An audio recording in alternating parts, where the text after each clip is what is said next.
4 है ये class 9 chapter 8 का 8.1 का कह रहा है ABCD is a rectangle in which diagonal AC bisect angle A as well as angle C।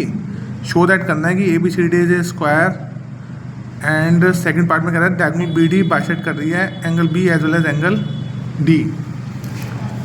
इसमें हमें ABCD रेक्टेंगल की बना है और हमें शो करना है कि वो स्क्वायर है और डायगोनल उसकी कह रहा है AC जो है बाइसेक्ट कर रही है एंगल A को भी C को भी। बनाएंगे हम स्क्वायर लेकिन लेके चलेंगे कि ये रेक्टेंगल है, इसको हमें स्क्वायर प्रूव करने को बोलेगा वो। A B C D इसमें कहा है AC जो है वो बाइसेक्ट कर रही है एंगल A को, यानी एंगल 1 इक्वल टू एंगल 2 ले लेंगे ये, और C को भी कर रही है एंगल 3 इक्वल टू ले लेंगे एंगल 4। फर्स्ट पार्ट में कह रहा है शो करना है कि ABCD जो है वो स्क्वायर है। अब ये हम इसे रेक्टेंगल मांगे चल रहे हैं। अब इसे स्क्वायर प्रूव करने के लिए, रेक्टेंगल से स्क्वायर प्रूव करने के लिए मैं साथ वाली साइड कोई भी दो चाहिए, दोनों चाहे BC और CD, चाहे CD और DA, कोई भी दो साइड साथ वाली इक्वल करनी होती है। जैसे इन साइड हमें इक्वल करनी पड़ेगी कोई भी दो। फर्स्ट पार्ट है, सबसे लिखेंगे इसमें एंगल 1 इक्वल टू है एंगल 2 के, इक्वेशन 1 मान लेंगे। एंगल 3 इक्वल टू है एंगल 4 के, इसको इक्वेशन सेकंड मान लेंगे। रीज़न इसका है diagonal AC bisects angle A as well as angle C। Angle 1 equal to होगा एंगल 4 के अल्टरनेट इंटीरियर एंगल, इसे इक्वेशन 3 ले लेंगे। बाय इक्वेशन 1 और 3 भी ले सकते हैं और 2 और 3 भी ले सकते हैं। By equation second and third देखते हैं। सेकंड टर्म में एंगल 4 इक्वल है, सेम है, तो एंगल 1 एंगल 3 के इक्वल हो जाएगा। Angle 1 equal to angle 3। In triangle ABC में एंगल 1 इक्वल टू एंगल 3 हमने प्रूव कर दिया, प्रूव्ड अबोव। अब एंगल 1 एंगल 3 के इक्वल है ट्राइंगल ABC में। ट्राइंगल ABC में दो एंगल इक्वल हैं, तो इनकी अपोजिट साइड होगी दोनों, वो साइड दोनों साइड भी इक्वल होंगी। अगर दो एंगल इक्वल हैं तो उनकी अपोजिट जो साइड है वो दोनों भी इक्वल होंगी।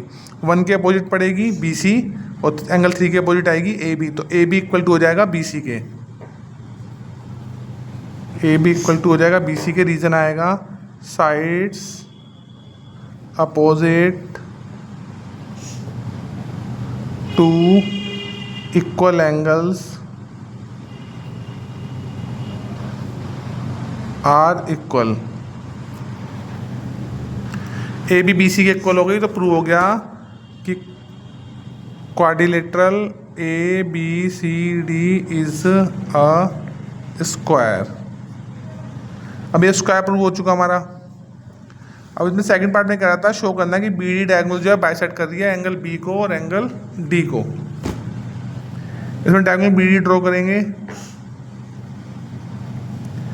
यहाँ पे लेंगे एंगल 5 एंगल 6, इसको इक्वल प्रूव करना है, और ये एंगल 7 एंगल 8 इसको भी इक्वल प्रूव करना है। पहले लेंगे इन ट्राइंगल ABD में, इन ट्राइंगल ABD इसमें एंगल 5 इक्वल टू हो जाएगा एंगल 7 के। एंगल 5 इक्वल टू होगा एंगल 7 के। एंगल 5 के अपोजिट AD, इसमें AD साइड और AB साइड इक्वल है, तो उसके अपोजिट जो एंगल है 5 और 7 ये भी इक्वल होंगे।